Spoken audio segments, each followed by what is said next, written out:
اب آپ غور کریں گے کیا ان 4 چیزوں سے بھی زیادہ قیمتی کوئی چیز ہے؟ اچھا، اگر کسی کو پانی ہوا نہ ملے تو زیادہ سے زیادہ یہ ہوگا کہ وہ مر جائے گا، وہ اس دنیا میں نہیں رہے گا، وہ ایک نہ ایک دن مر جائے گا، ایک نہ ایک وقت مر جائے گا۔ تو اب غور کریں گے تب پتہ چلے گا کہ ان 4 چیزوں سے بھی زیادہ قیمتی چیز ایک ہے جس کو ہم ہدایت کہہ رہے ہیں، جس کو ہم ہدایت کہہ رہے ہیں۔ زیادہ سے زیادہ ہوگا یہ 4 چیزیں نہیں ملیں گی، پانی ہوا نہیں ملے گی تو انسان مر جائے گا، لیکن مر جانے کے بعد مسئلہ آسان نہیں ہو جاتا، مسئلہ ختم نہیں ہو جاتا، بلکہ اور مشکل گھڑی آتی ہے۔ جیسے ہم ماں کے پیٹ میں تھے نا، یہ ایک الگ دنیا ہے، 9 مہینے 10 مہینے 12 مہینے جتنے دن ہم رہے، سال بھر رہے یا جتنے دن رہے، اس ماں کے پیٹ سے ہم باہر آئے، سوچ سکتے تھے کہ ایک اور دنیا ہوگی؟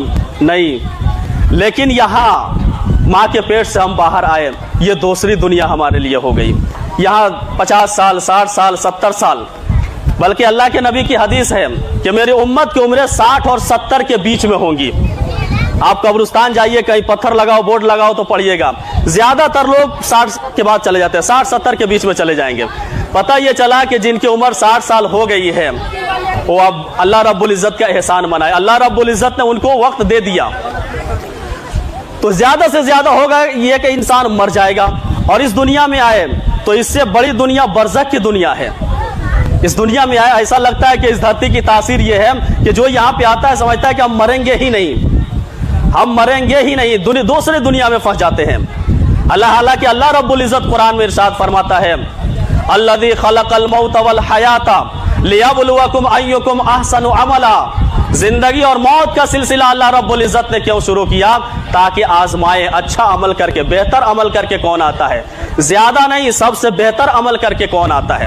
اس لیے کہ وہاں گنتی نہیں ہوگی، وزن ہوگا، اخلاص سے اعمال میں وزن پیدا ہوتا ہے، سنت سے اعمال میں وزن پیدا ہوتا ہے۔ تو ایک برزخ کی دنیا، اب برزخ کی دنیا دیکھیے اس دنیا کے مقابلے میں کتنی بڑی ہے۔ یہاں تو 50 سال 60 سال 70 سال جائے 100 سال 200 سال، لیکن وہاں قیامت تک رہنا ہے۔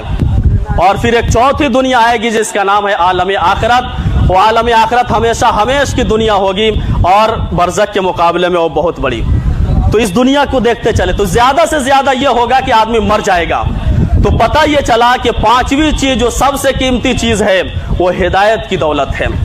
اب ہدایت جب سب سے قیمتی ہے تو اس کا حاصل کرنا اتنا ہی مشکل ہوتا، لیکن اللہ رب العزت نے ایک ضابطہ بنا دیا، ایک قاعدہ جاری کر دیا قیامت تک کے لیے، جب سے دنیا چلی ہے، کہ ہم جس چیز کی ضرورت زیادہ پڑتی ہے اس کو عام کر دیتے ہیں اور جس چیز کی ضرورت کم پڑتی ہے اس کا حاصل کرنا مشکل بنا دیتے ہیں۔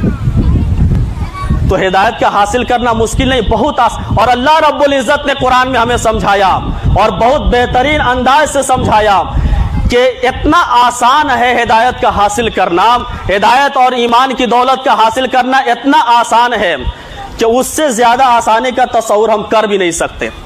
جتنا آسان ہے ہدایت کا حاصل کرنا، اس سے زیادہ آسانی کا تصور ہم کر ہی نہیں سکتے۔ اب ہدایت ملے گی کیسے؟ یہ بھی مسئلہ کھڑا ہوتا ہے، ہدایت ملے گی کیسے؟ تو اللہ رب العزت نے قرآن میں فرمایا کہ مجھ سے مانگو، مجھ سے مانگو، میں تمہیں ہدایت دوں گا۔ اہدنا الصراط المستقیم۔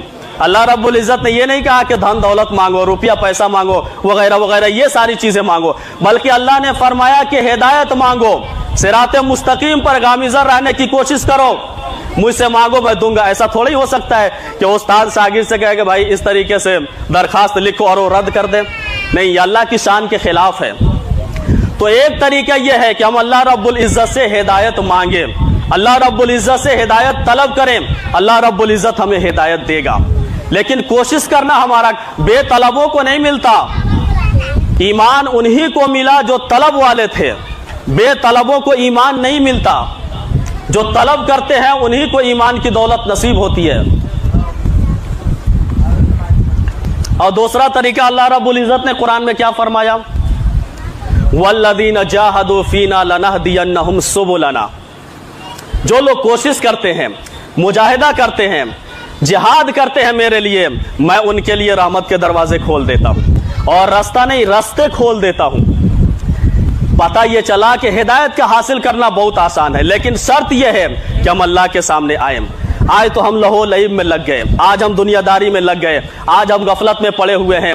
اللہ رب العزت قرآن کریم میں ارشاد فرماتا ہے فَأَمَّا مَن طَغَىٰ وَآثَرَ الْحَيَاةَ الدُّنْيَا فَإِنَّ الْجَحِيمَ هِيَ الْمَأْوَىٰ. جو سرکشی کیا, میرے حکم سے سرتابی کیا, میرے حکم کو نہیں مانا, اس کا ٹھکانہ جہنم ہے. وَأَمَّا مَنْ خَافَ مَقَامَ رَبِّهِ وَنَهَى النَّفْسَ عَنِ الْهَوَىٰ فَإِنَّ الْجَنَّةَ هِيَ الْمَأْوَىٰ.